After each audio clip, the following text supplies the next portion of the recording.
Boa noite. No premiere deste sábado você assiste ao talk show com Christian de Saboia. Nós falamos sobre família, trabalho e, claro, sobre a sua festa Toda a Felicidade do Mundo, que acontece daqui a pouquinho no Requinte Buffet. Mesmo sendo de Mossoró, ninguém, naquela época, juntava gente como eu juntava. E conseguia trazer Natal inteira para cá. Então, essa história de estrela, eu não me acho nada. No Teatro Municipal de Juiz Rosado, a maçonaria promoveu a 4ª grande sessão anual do Estado do Rio Grande do Norte com o tema Filhas de Jó, educando para um futuro melhor.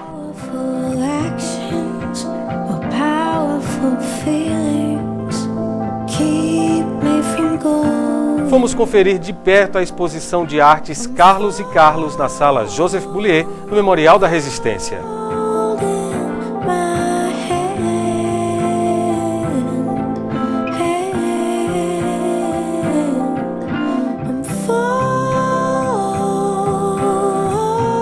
E a 12ª edição do Festival de Fundi em Martins foi lançada com direito à degustação de vinhos e fundis de queijos, carnes e chocolate.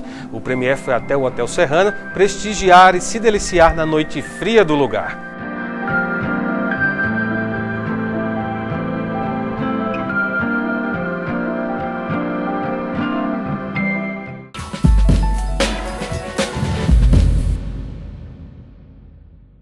Ele é um dos principais colunistas sociais do Rio Grande do Norte e promete para hoje em Mossoró uma das maiores festas da cidade. No programa de hoje eu vou conversar com Christian de Saboia. Boa noite, Christian. Seja bem-vindo. Boa noite. Falar da festa eu vou deixar para daqui a pouco, que é o nosso assunto principal. Eu queria falar um pouquinho sobre você, que eu imagino que pouca gente conhece Christian, o Christian fora do colunismo. Para começar, vamos tirar as dúvidas, né? Porque você mora em Natal, vive muito em Tibau, mas nasceu em Mossoró. Quase a ONU, né, minha vida? Eu nasci em Mossoró. Eu nasci em Mossoró com 2, 3 anos de idade, eu fui para o Rio. Por isso que esse meu sotaque meio nordestino, meio carioca, meio metido. E aí você foi para o Rio, foi por família, transferência Fui pro de Rio. trabalho? Não, meus pais se separaram e minha mãe decidiu ir morar no Rio de Janeiro. Aí você morou no Rio até quando? Eu morei no Rio por muito tempo, 15 anos. Passei a vida inteira no Rio, minha adolescência praticamente foi lá. Em que bairro do Rio você morava? Comecei morando no Leblon, que era uma delícia, e aí depois a gente foi morar em Botafogo, na enseada de Botafogo. Essa época do Rio de Janeiro, a Lapa, por exemplo, já era o que é hoje? Não. A Lapa deixou de ser marginalizada, eu já morava por aqui. E eu pouco frequentava a Lapa.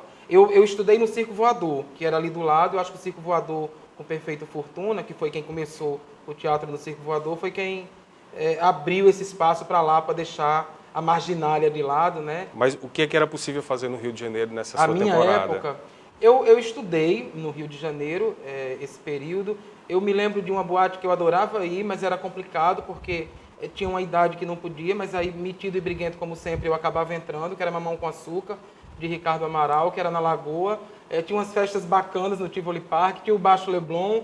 Eu dei uma circulada por esse lugar, que era mais o meu universo, por causa do tablado e por causa do colégio, que era ali pertinho. Então, esse período, apesar de ter sido até a adolescência, você aproveitou para isso também, para fazer tablado e passou pela Casa de Artes das Laranjeiras. Casa de Artes de Laranjeiras.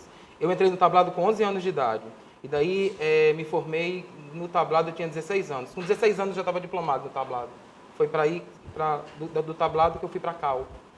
E aí você 17. Só a formação lhe serviu para trabalhar?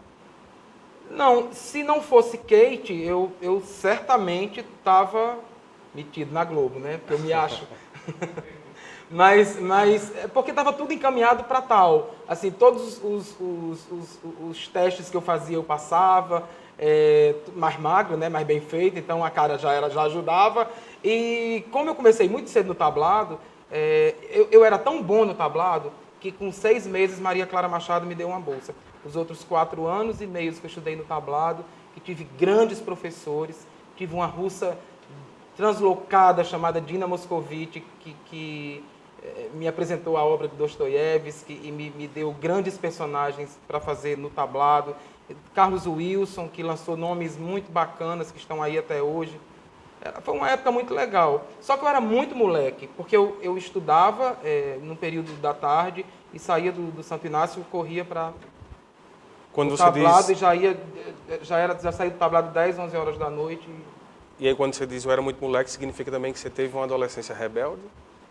Eu acho que rebelde, eu acho que eu sou até hoje, né, homem?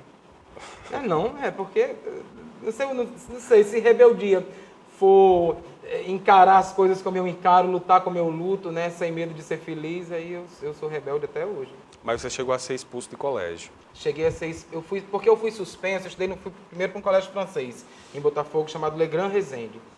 Era um colégio que eu adorava, mas as leis na minha cabeça não eram muito... Eu brigava muito, eu pegava muita briga. Não podiam dizer que meu cabelo estava em pé, que eu era muito arengueiro. Então você sofria bullying ou você praticava o bullying? Não, a gente não tinha essa época, a vida era muito mais lúdica, era tudo muito mais poético, e esse tipo de coisa não existia ainda, não é? De sofrer, nem... Eu brigava pelos meus ideais, pelas minhas ideias. Eu me lembro que a primeira vez que eu fui suspenso do Legrand foi porque eu queria fazer um espetáculo. A gente tinha aula de teatro com uma professora chamada Janete, que era o máximo, essa senhora, casada até com um grande jornalista do Rio de Janeiro, Anselmo. E aí a gente quis fazer um espetáculo e era sobre a mitologia grega, e eu transferi a mitologia grega para o Nordeste, viagem, né, gente doida, transferi a mitologia grega para o Nordeste, e como éramos todos gregos e representávamos deuses, as mulheres usavam aquela roupa grega, né, que aparece o seio, e daí a gente botava um tampão, mas mesmo assim os professores começaram a brigar, e daí brigaram, eu fiz ouvido de mercador, e no dia do espetáculo nós fomos do jeito que eu queria. E aí isso foi uma confusão no colégio, foi aí que culminou minha expulsão. Era um colégio muito, muito religioso também, e uma complicação. Teve uma vez... A segunda, era tudo por causa de festa, ou por causa, não era briga mas era brigar pelo que eu acreditava, pelo que eu achava que tinha que ser, né? Eu me lembro que uma das grandes confusões, eu só queria fazer parte da quadrilha se eu fosse noivo. Metido, né? O centro das atenções. Sempre. Aí, se não tiver plateia para mim, não vale.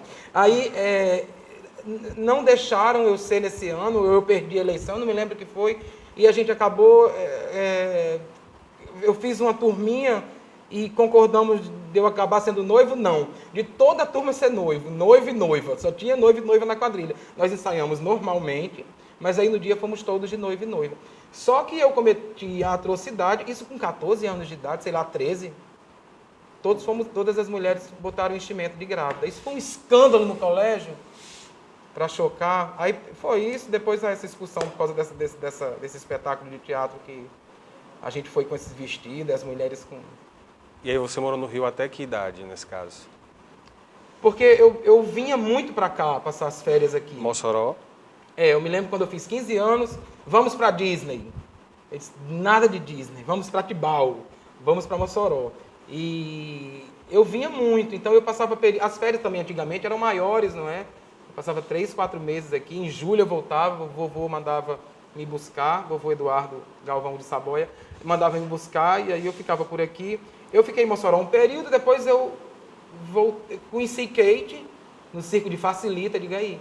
Kate, que é a sua atual esposa. Kate casou comigo, que é a da minha vida. Quer dizer, é um amor que vem da adolescência. Era nesse período que você estava entre o Rio e Mossoró. Kate vai estudar no Canadá, e aí eu não quis ficar aqui, volta para o Rio de Janeiro. E daí passa o tempo que ela passou no Canadá, eu passei no Rio, mais um ano. Foi aí que eu consegui me formar na Cal, porque eu não tinha conseguido me formar ainda. Mas houve outros amores nesse período? Não. Nunca há outros amores quando o amor de verdade a gente encontra logo, não é? E aí se reencontraram quanto tempo depois? Nos reencontramos, eu estou falando, Kate disse que eu sou tão besta que eu me emociono comigo mesmo. Não, a gente se encontrava sempre, nesse período a gente se viu um período e a gente se falava muito, se correspondia muito. Mas esse amor seguiu... de adolescente mesmo, né? E segurou a onda por um ano. Não teve... Sei lá se teve também. Também se teve, foi tão sem importância que eu nem me lembro de nada, né? Então, mas esse período que vocês se falavam, não existia um compromisso firmado? Assim, não, existia compromisso firmado esse amor que ficou tempo, guardado né? ali, acho que a gente se encontra lá na frente, mas cada um levou sua vida, não ficaram Cada um levou sua esperando vida por nada. um ano e pouquinho, um ano e alguma coisa. Foi quando eu pirei o cabeção e disse que queria voltar para Mossoró. Minha casa quase cai. Sozinho, no caso. Sozinho. 17 anos de idade. Eu tinha sido emancipado para assumir a programação visual da Anonimato, de uma grife bacana da década de 80. Eu viajava o Brasil cuidando da cara da loja. E adorava esse trabalho. Mas aí pintou a oportunidade de eu vir embora e Gustavo Rosado assumiu a presidência da Fundação de Cultura e me chamou, ele me chamou parece que numa sexta, no domingo eu estava aqui. No caso, você teve que enfrentar o quê? Sua mãe, para dizer, vou embora, vou voltar para Mossoró? Eu não tive que enfrentar nada. Eu, quando decido, eu decido e ponto. Mas era com ela que você vivia Era com ela no que eu Rio? morava. Eu comuniquei que vim embora e vim, e deu certo. E foi aí, nessa sua vinda, que você acabou entrando para o colonismo? Não, eu quando vinha passar as férias aqui, eu mandava muita carta para Canindé Queiroz. Mandava coisas que eu achava da vida. Como eu sempre li muito, crônicas, coisas que eu achava do Rio, minha saudade de Mossoró, essa ponte, né, Mossoró e Cai. Eu mandava muita crônica. Essas crônicas eram esporadicamente publicadas na Gazeta aos domingos. E aí, nas férias, eu aproveitava as férias e tinha um jornal, Vocês Verão, editado por Crispiniano Neto, meu querido amigo Crispiniano Neto. Crispiniano Neto editava, ele editou o primeiro, o segundo, o terceiro ele teve um problema e eu acabei assumindo o jornal inteiro. Então eu comecei na Gazeta e da Gazeta, quando eu voltei de vez para cá, eu assumi o Moçoroense, tudo na vida. Profissionalizou o colonismo na sua vida no Moçoroense? No Moçoroense. Você passou quanto tempo 17, lá? Eu não me lembro, eu tenho Alzheimer. Eu tenho Alzheimer desde sempre. Não sei, mas passei um bom período da minha vida, né? Foi o que me deu a base para o que eu acho que eu sou hoje, porque o Moçoroense foi muito importante para mim. O Moçoroense costuma ser base para muita gente em Mossoró. Foi escola para mim aqui em Mossoró também. Tive Gilberto de Souza como editor, que foi um paizão. Porque assim, eu tinha umas viagens, Will, por exemplo, dias de lua cheia. Aí eu botava a coluna de cabeça para baixo. A piração. E aí o Moçoroense... Isso aí é no impresso? Isso no Moçoroense, na minha coluna. De cabeça para baixo. E aí, Gilberto entrava na onda, curtia, e eu ia editar. Sempre as minhas colunas, quem editava era eu. Mesmo na época do Diário, agora, da Tribuna, antes, eu ia editar porque eu curtia fazer aquilo. Queria fazer uma coisa diferente do que essa caretice que reina. E aí, qual foi a hora em que você deixou de ser um colunista de Mossoró, partiu para Natal e se transformou nos principais colunistas do estado? Eu passei 5 anos sendo cantado pelo Diário, para ir embora. Mesmo eu na Tribuna. Mas assim, Mossoró foi o que eu sempre sonhei na minha vida. Não queria saber de Rio de Janeiro, nem de Tablado, nem de Baixo Leblon, nem de nada. O meu sonho era morar aqui. Fazer sucesso. Não era fazer, não sabia nem o que era sucesso. Eu queria morar aqui, porque eu achava isso aqui o máximo, continuo achando, e o que eu queria era vir para cá. O que eu tinha noção de família era de vozinha, de vovô, e da minha gente, dos meus amigos, desde muito cedo de férias, né?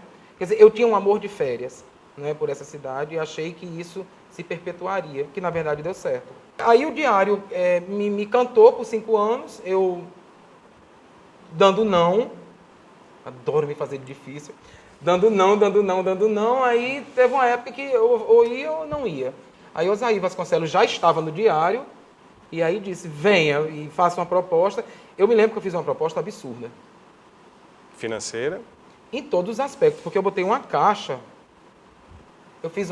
enchi de sal grosso, botei uns tubos de ensaio de petróleo, botei Santa Luzia lendo o Diário e botei minha carta em cima e mandei para lá. A carta eram as exigências, a carta era o que eu queria para ir.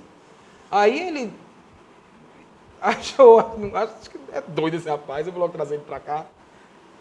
Encantou, a carta ficou lindamente bem escrita e a proposta eles aceitaram e Santa Luzia até hoje ficou lá na sala de Osaí, tanto tempo que ele ficou no Diário, lendo o Diário e deu certo. E aí você não sente, nesse caso, assim, eu não traí Mossoró? Não. Eu levei o nome de Mossoró para outras paisagens, não é? Quando eu entrei no diário, eu fui obrigado a passar um período sem vir aqui. Pouca gente sabe disso e o diário precisava me ter como colunista de Natal. E eu era a cara de Mossoró. Né? Quando eu fazia as grandes festas aqui, eu trazia Natal inteira para cá, mas eu era daqui, né? E continuo sendo. Mas, não, traição não. Eu peguei o nome de Mossoró e saí espalhando por um monte de lugar bom.